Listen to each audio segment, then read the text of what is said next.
کہنے والے موجود رہیں گے۔ یہ زمین جب کلمے والوں سے خالی ہو جائے گی تو اسی دن قیامت برپا ہو جائے گی، اسی دن قیامت آ جائے گی۔ تم یاد رکھو جو ہم کو مٹانا چاہتے ہو، تم یاد رکھو کہ ہماری وجہ سے تم بھی زمین پر ہو۔ جس دن ہم ختم ہو جائیں گے، جس دن اس زمین سے کلمہ ختم ہو جائے گا، اس دن انشاءاللہ یہ دھرتی، یہ زمین بھی ختم ہو جائے گی۔ تم آج حالات پیدا کر کے ہم کو ڈرانا چاہتے ہو؟ کیا ہم نے مکے کے حالات کو نہیں پڑھا؟ کیا ہم نے ماضی بعید کے حالات کو نہیں پڑھا؟ جب بغداد کی سرزمین پر ہلاکو خان کے نام کے انسان نے اس دنیا سے اسلام کو مٹانے کے لیے اتنے مسلمانوں کا قتل کیا تھا، اتنے مسلمانوں کا گلا کاٹا تھا کہ ان کے مسلمانوں کے سروں سے انہوں نے بغداد کی سرزمین پر ایک مینار تیار کیا تھا۔ مسلمانوں کے سروں کو کاٹ کر اس کا ایک مینار بنایا تھا، اور تاریخ نگار لکھتے ہیں کہ اس مینار کی بلندی اتنی تھی، اس کی اونچائی اتنی تھی کہ دیکھنے والے کے سر کی ٹوپی گر جاتی تھی، لیکن اس مینار کی اونچائی ختم نہیں ہوتی تھی جو مسلمان کے سروں کو کاٹ کر بنایا گیا تھا۔ لیکن کیا اسلام مٹ گیا؟ اسی ہلاکو خان کے خاندان میں اللہ نے ایک بندے کو پیدا کیا جو اس کے پورے خاندان کے مسلمان بننے کا، مسلمان بنانے کا سبب بنا۔ سارا کا سارا خاندان ایک وقت آیا کہ مسلمان ہو گیا۔ مسلمانوں نے اپنے سروں کا نذرانہ پیش کر دیا ہے۔ دریائے دجلہ سے جا کر پوچھو، مسلمانوں کے خون کا دریا بہا دیا گیا تھا۔ وہ دریا کا پانی مسلمانوں کے خون سے لال ہو گیا تھا۔ اس دن ایسا لگ رہا تھا کہ آج دریا میں پانی نہیں، مسلمان کا خون بہ رہا ہے۔ اللہ کی قسم، اسلام تو اس وقت بھی نہیں مٹا، اسلام آج بھی مٹنے والا مذہب نہیں ہے۔ مٹنے والا دھرم اور مذہب اسلام نہیں ہے۔ آج بھی ان حالات میں بھی جب ہر طرف سے اسلام کی شبیہ کو خراب کرنے کی کوشش کی جا رہی ہے، مسلمانوں کو بدنام کرنے کی کوشش کی جا رہی ہے، آج ان حالات میں بھی سرکاری رپورٹ کہتی ہے کہ 2015 سے 2020 تک 13 لاکھ لوگوں نے اسلام کے کلمے کو پڑھ کر مذہب اسلام کو قبول کیا۔ 13 لاکھ سے زیادہ لوگوں نے، جب سے ہندوستان میں 2014 کے بعد جو سرکار آئی ہے، مسلمانوں پر کھڑی ہے وہ سرکار، انہوں نے مسلمانوں کو بدنام کرنے کی ہر طرح کی کوشش کی ہے، اس کے باوجود بھی سرکاری رپورٹ کہتی ہے کہ 2015 سے 2020 تک صرف 5 سالوں کی مدت میں 13 لاکھ سے زیادہ لوگوں نے اسلام کی چوکھٹ پر اپنے سر کو جھکایا ہے۔ کیا آپ کو لگتا ہے کہ اسلام مٹ رہا ہے؟ اسلام کمزور ہو گیا ہے؟ اللہ کی قسم، اسلام کمزور نہیں ہوا۔ اسلام کی فطرت میں قدرت نے لچک دی ہے، اتنا ہی یہ ابھرے گا جتنا کہ دباؤ گے۔ اسلام کو جب تم دبانا چاہو گے یہ اور پھیلے گا۔ حالات تو آتے رہتے ہیں، حکومت تو بدلتی رہتی ہے، حکومتیں بدلی ہیں اور بدلیں گی انشاءاللہ، لیکن آپ کا ایمان یہ ہے کہ حکومتیں بدل جاتی ہیں لیکن کائنات کا خدا نہیں بدلتا۔ خدا آج بھی اسی قدرت کے ساتھ موجود ہے، اسی طاقت کے ساتھ موجود ہے، ایمان والوں کے ساتھ موجود ہے۔ اس دھرتی سے ایمان ختم نہیں ہو سکتا، نہیں ہو سکتا، کیونکہ آقا کا فرمان ہے کہ جس دن اس دھرتی سے مسلمان ختم ہو جائیں گے اس دن زمین کو نیست و نابود فنا اور برباد کر دیا جائے گا. قیامت برپا ہو جائے گی جب مسلمان اس دھرتی پر نہیں رہے گا. معاشرے کی ایک اصلاح یہ ہے کہ مسلمانوں کو اپنے سینے میں ڈر پیدا نہیں کرنا، کیونکہ نبی نے فرمایا کہ ایک سینے میں ڈر، خوف اور ایمان جمع نہیں ہو سکتے. ایمان ہوگا تو اس دل میں بزدلی نہیں ہوگی، خوف اور ڈر نہیں ہوگا. اور اگر بزدلی اور ڈر اور خوف میرے سینے میں ہوگا تو میرے سینے میں ایمان نہیں ہوگا. حالات کا مقابلہ کرنا ہے. صحابہ پر جب حالات آیا کرتے تھے تو صحابہ کا ایمان گھٹتا نہیں تھا، ایمان بڑھ جایا کرتا تھا. صحابہ کا ایمان بڑھ جایا کرتا تھا. قرآن اس کے بارے میں کہتا ہے کہ جب بھی صحابہ پر حالات آئے ہیں صحابہ کا ایمان بڑھ جاتا تھا. ایک درس میرا یہ ہے کہ ہم لوگ بزدل بن کر نہیں جئیں گے، ڈر کر اور خوف و ہراس میں نہیں جئیں گے. لیکن لوگوں، درد یہ بھی ہے کہ جب تک ہم خدا کے باغی بن کر جئیں گے، جب تک ہم گنہگار بن کر جئیں گے، اس خدا کی نافرمانی اس زمین پر کریں گے تو اللہ ہم پر حالات کو لائے گا. آج ہمارا معاشرہ چند خرابیوں سے گندا ہو چکا ہے. آج ہمارے نوجوان 75% نوجوان شراب کے عادی ہو چکے ہیں، انجیکشن لینے والے ہیں، ٹیبلیٹ کھاتے ہیں، کوریکس پیتے ہیں. یاد رکھیے وہ شراب جس کے بارے میں آقا نے مدینے کی مسجد میں بیٹھ کر کہا تھا کہ لوگوں سن لو، شراب اسی طرح حرام ہے جس طرح تمہارے نزدیک سور کا گوشت حرام ہے. جس طرح تم سور کے گوشت کو ناپاک سمجھتے ہو اور ایک ادنا سے ادنا اور گھٹیا سے گھٹیا مسلمان بھی سور کے گوشت کو اپنے پلیٹ میں برداشت نہیں کر سکتا، وہ مسلمان بھی آج شراب کا عادی بنا ہوا. شراب پینا سور کھانے سے بڑا جرم ہے. شراب پینا ایسا ہے جیسے کوئی انسان اپنے پلیٹ میں سور کے گوشت کو لے کر کھا رہا ہے. کوئی مسلمان جس کا ضمیر اتنا گندا ہو جو سور کے گوشت کو کھا لے؟ کوئی بھی گھٹیا سے گھٹیا مسلمان اس حرکت کو کرنے کے لیے برداشت نہیں ہوگا. لیکن آج 75% ہمارا نوجوان شراب کا عادی ہو چکا ہے، شراب پینے لگا ہے.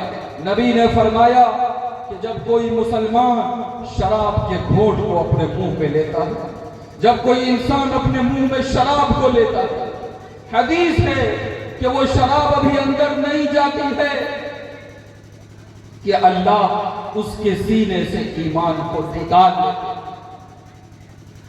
اس کا سینہ ایمان سے خالی ہو جاتا ہے. اگر وہ شراب کی حالت میں مرتا ہے تو صحیح ایمان پر اس کی موت نہیں ہوتی. ایمان اللہ اس کے سینے سے نکال لیتا ہے. جو شراب اتنی گندی ہو ایک مسلمان اس کو کبھی ہاتھ نہیں لگا سکتا، ایک مسلمان کبھی اس کو چھو نہیں سکتا. یاد رکھو تم مسلمان ہو، موت کی کوئی گارنٹی نہیں ہے. اگر شراب پینے کی حالت میں تمہاری موت آ گئی تو یاد رکھو اللہ کی جہنم تمہارا انتظار کر رہی ہے، وہ تم کو جہنم میں ڈال دے گا. تو شراب پینے والے کی سزا جہنم ہے، جہنم. دوسری خرابی ہمارے معاشرے میں آج ماں باپ کے ساتھ نافرمانی ہو رہی ہے. ماں باپ کے ساتھ نوکروں والا سلوک ہو رہا ہے. ماں باپ کو گھٹیا اور ذلیل سمجھا جا رہا ہے. وہ ماں باپ قرآن میں کئی جگہ خدا کے بعد جس کے درجے کو بیان کیا گیا، خدا کے بعد جس کا مقام ہے، قرآن میں کئی مقامات پر اللہ کی عبادت کے بعد ماں باپ کے ساتھ حسن سلوک کا تذکرہ کیا گیا. فرمایا وَقَضَىٰ رَبُّكَ أَلَّا تَعْبُدُوا إِلَّا إِيَّاهُ وَبِالْوَالِدَيْنِ إِحْسَانًا. کہ تمہارے رب نے فیصلہ کر دیا ہے کہ عبادت تو صرف میری ہوگی، عبادت صرف خدا کی ہوگی۔ وَبِالْوَالِدَيْنِ إِحْسَانًا، تم اپنے والدین کے ساتھ اچھا سلوک کرو، اچھا برتاؤ کرو۔ آگے فرمایا اگر وہ بڑھاپے کی عمر کو پہنچ جائے تو تم اس کو اف تک مت کہو، تم اس کو جھڑکو نہیں، تم اس کو ڈانٹو نہیں۔ آج کیا حال ہے ہمارے معاشرے کا؟ آج ہم نے ماں باپ کے ساتھ جو سلوک کیا ہے، نبی کا دل کتنا دکھتا ہوگا۔ نبی کے پاس ایک نوجوان آیا، اس نے شکایت کی کہ اللہ کے لاڈلے نبی، میرا باپ ہے، میں نے سب مال اپنے باپ کو دے دیا تھا اور میں کہیں تجارت کے لیے چلا گیا تھا۔ اللہ کے لاڈلے نبی، جب میں واپس لوٹا ہوں تو میں نے اپنے باپ کے پاس جو مال رکھا تھا وہ سارا کا سارا مال میرے باپ نے خرچ کر دیا ہے۔ اللہ کے رسول کے یہاں اس بندے نے، اس بیٹے نے شکایت کی۔ اللہ کے رسول نے اس کے باپ کو بلوایا اور کہا کہ جاؤ اس کے باپ کو لے کر آؤ۔ جب اس کا باپ اللہ کے رسول صلی اللہ علیہ وسلم کی خدمت میں آیا تو وہ راستے میں دل ہی دل میں کچھ کہتا ہوا آ رہا تھا۔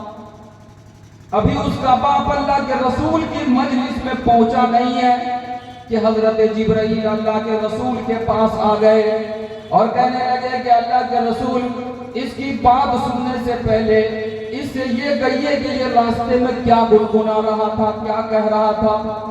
وہ جیسے ہی پہنچا اللہ کے رسول کی مجلس میں، اللہ کے رسول صلی اللہ علیہ وسلم نے کہا کہ تمہاری بات میں بعد میں سنوں گا، پہلے یہ تو بتاؤ کہ تم نے راستے میں آتے ہوئے کیا کہا تھا، کیا گنگنایا تھا دل ہی دل میں۔ اس بوڑھے کی آنکھ سے آنسو جاری ہو گئے اور کہا کہ اللہ کے رسول، آج میرا ایمان آپ پر اور بڑھ گیا ہے۔ جو بات ابھی میں نے زبان سے ادا نہیں کی تھی وہ بات آپ نے مجھے سنانے کے لیے کہہ دیا۔ مجھے یقین ہو گیا ہے کہ آپ یقیناً اللہ کے سچے پیغمبر ہیں۔ وہ بات بتائی کہ اللہ کے رسول، جب میں راستے میں آ رہا تھا تو میں دل ہی دل میں کہہ رہا تھا، ہے میرا بیٹا، جب تو پیدا ہوا تھا بے سہارا تھا، بے آسرا تھا، تم کو جہاں اٹھا کر رکھ دیتا تھا وہیں تم رہتے تھے، پھر وہاں سے میں ہی تم کو اٹھاتا تھا، تم کو انگلی پکڑا کر گھماتا تھا، تمہاری جو خواہش تھی میں نے پوری کی، خود بھوکا رہا، تمہارے پیٹ کو بھرا، خود دھوپ میں اپنے خون کو جلا کر تمہارے لیے میں نے کمائی کی۔ یہ ساری باتیں وہ راستے میں گنگناتا ہوا آ رہا تھا۔ اللہ کے رسول کے پاس جب وہ بوڑھا آیا، اس بوڑھے نے اپنی بات بتائی، اللہ کے رسول کی آنکھ سے بھی آنسو جاری ہو گئے۔ اللہ کے رسول صلی اللہ علیہ وسلم نے اس آنے والے نوجوان کے گریبان پر ہاتھ رکھا اور اس کو دھکا دے کر فرمایا، ہما جنتک و نارک، فرمایا کہ یہ ماں باپ جو ہیں یہی تمہاری جنت ہے اور یہی تمہاری جہنم ہے، تمہارا مال بھی اسی کا ہے، تم بھی اسی کے ہو۔ فرمایا عبداللہ ابن عمر رضی اللہ تعالیٰ عنہ فرماتے ہیں کہ میں حج کے سفر پر تھا، میں طواف کر رہا تھا، ایک بندہ مجھے ملا جس نے اپنی ماں کو اپنے کندھے پر اٹھایا ہوا تھا، طواف کر رہا تھا وہ، میں بھی طواف کر رہا تھا۔ عبداللہ ابن عمر رضی اللہ تعالیٰ عنہ فرماتے کہ طواف کے دوران اس انسان نے جو خراسان کی سرزمین سے آیا تھا اپنی ماں کو کندھے پر بٹھا کر لایا تھا اور اسی حالت میں اپنی ماں کو وہ حج کرا رہا تھا۔ عبداللہ ابن عمر رضی اللہ تعالیٰ عنہ طواف کر رہے تھے، وہ انسان پوچھنے لگا کہ اے عبداللہ ابن عمر، میں نے اپنی ماں کو کندھے پر بٹھایا ہے اور خراسان سے چل کر مکہ پہنچا ہوں اور حج کے سارے مناسک، سارے کے سارے فرائض میں نے اپنی ماں کو کندھے پر بیٹھا کر ادا کروائے۔ اے عبداللہ ابن عمر، کیا میں نے اپنی ماں کا حق ادا کر دیا؟ پوچھ رہا ہے کہ کیا میں نے اپنی ماں کا حق ادا کر دیا؟ عبداللہ ابن عمر نے اس کو سر سے پیر تک دیکھا اور کہا کہ تم خراسان سے اپنی ماں کو اپنے کندھے پر بٹھا کر آئے ہو، حج کا پورا عمل تم نے اپنی ماں کو کندھے پر بٹھا کر کرایا ہے، یقیناً تم نے تکلیف اٹھائی ہے، یقیناً تم نے مصیبت اٹھائی ہے، لیکن یاد رکھو اتنا سب کچھ جو تم نے کیا ہے یہ جب تم اپنی ماں کے پیٹ میں تھے، ایک چکر جو تمہاری ماں نے تم کو پیٹ میں لے کر لگایا تھا تم نے ایک چکر کا بھی حق ادا نہیں کیا۔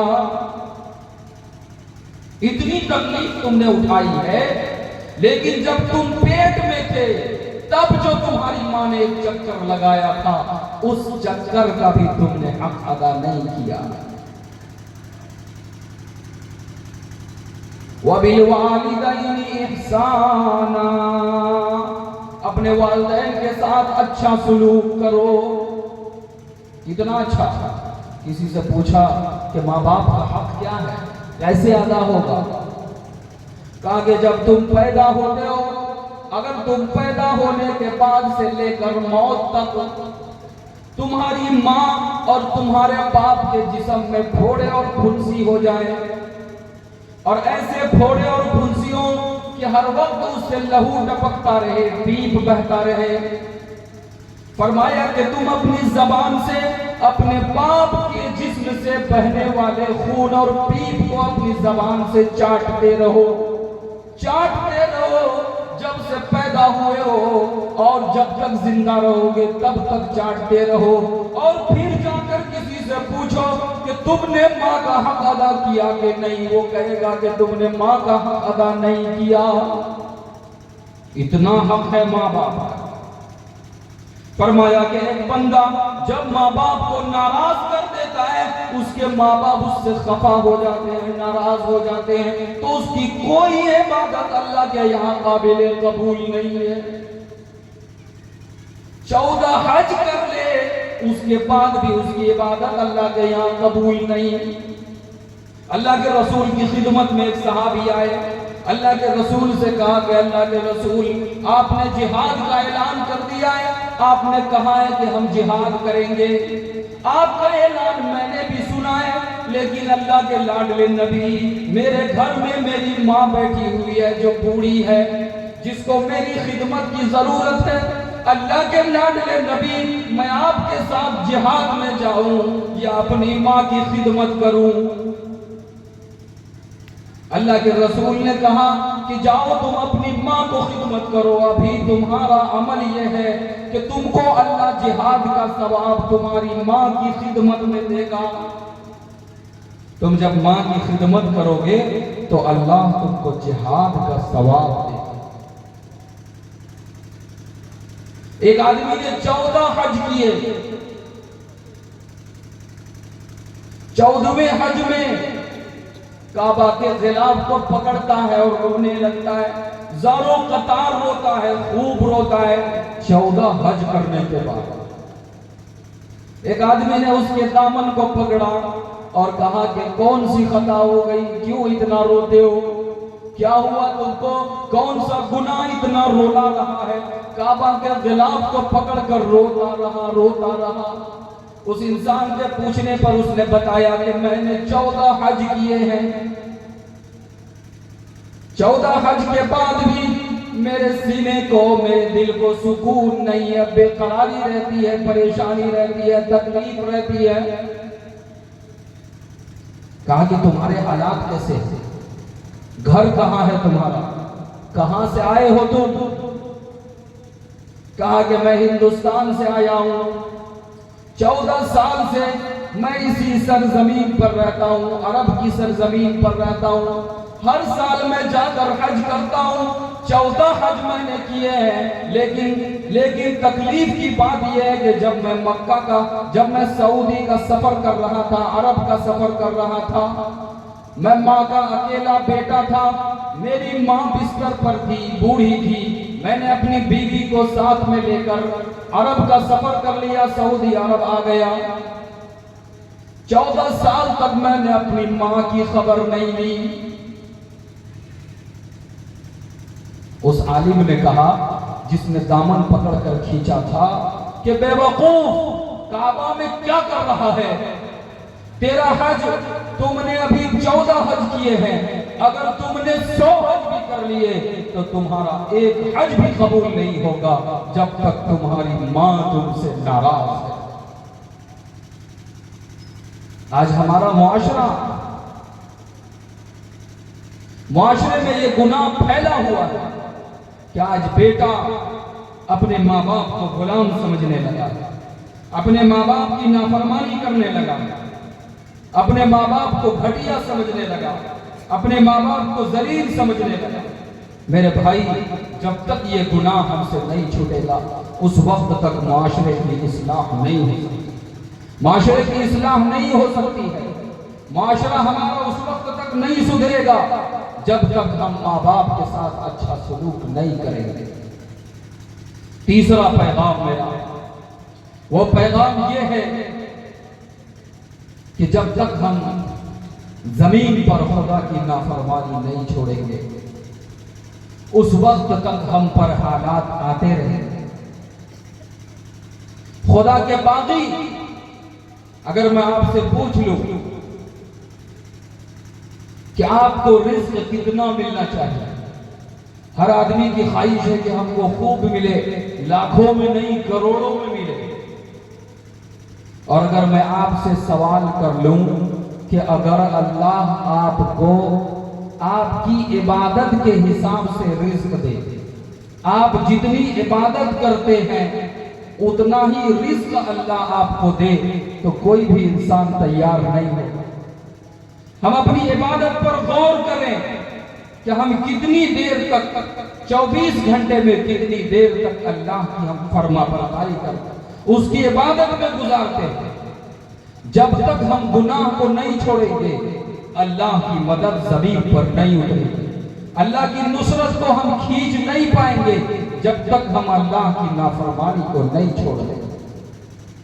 جس طرح ناپاک انسان اپنے جسم کو لے کر مسجد میں نہیں جا سکتا، مسجد میں اس کی نماز قبول نہیں ہو سکتی، اسی طرح ایک گنہگار انسان کے قریب اللہ نہیں آتے۔ اللہ کی بارگاہ میں وہ انسان محبوب نہیں ہوتا ہے جو اس کا باغی ہوتا ہے، نافرمان ہوتا ہے، گنہگار ہوتا ہے۔ گناہ کو ہم کو چھوڑنا پڑے گا۔ گناہ جب ہم چھوڑیں گے تو اللہ کی نصرت، اللہ کی مدد زمین پر اترے گی۔ ابو الحسن خرقانی رحمت اللہ علیہ ایک بہت بڑے بزرگ گزرے ہیں، سومنات محمود غزنوی رحمت اللہ علیہ، جس کی لڑائی لڑ رہے تھے، کفر کی سرزمین پر کفر کو ختم کرنے کی لڑائی لڑ رہے تھے۔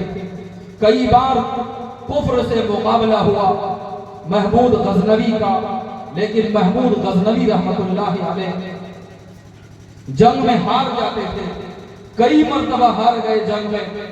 پھر انہوں نے معلوم کیا کہ کیا اس علاقے میں کوئی بزرگ رہتا ہے، کوئی اللہ کا ولی ہے جس کی مدد سے، جس کی دعا سے ہم اس جنگ کو جیت جائیں۔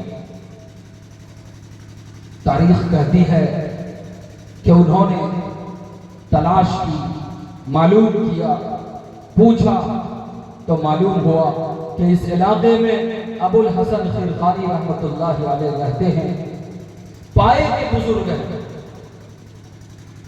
محمود غزنوی اس کے پاس چلے جاتے ہیں، اس کو کہتے ہیں کہ ہم کفر کے خلاف جنگ لڑ رہے ہیں، لیکن اس جنگ میں بار بار ہم کو شکست کا سامنا کرنا پڑتا، ہم ہار جاتے ہیں۔ ابو الحسن خرقانی رحمت اللہ علیہ اپنا ایک کرتا نکالا اور وہ کرتا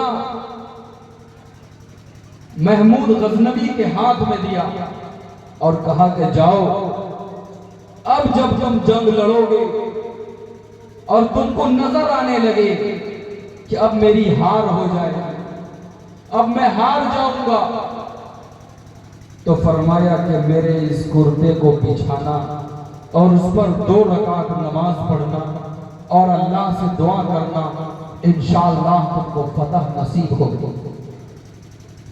محمود غزنوی فرماتے ہیں، محمود غزنوی کہتے ہیں کہ جب پھر لڑائی ہوئی اور گھمسان کی لڑائی ہوئی، پھر ہم کو اپنی ہار دکھائی دینے لگی، اپنا شکست دکھائی دینے لگا۔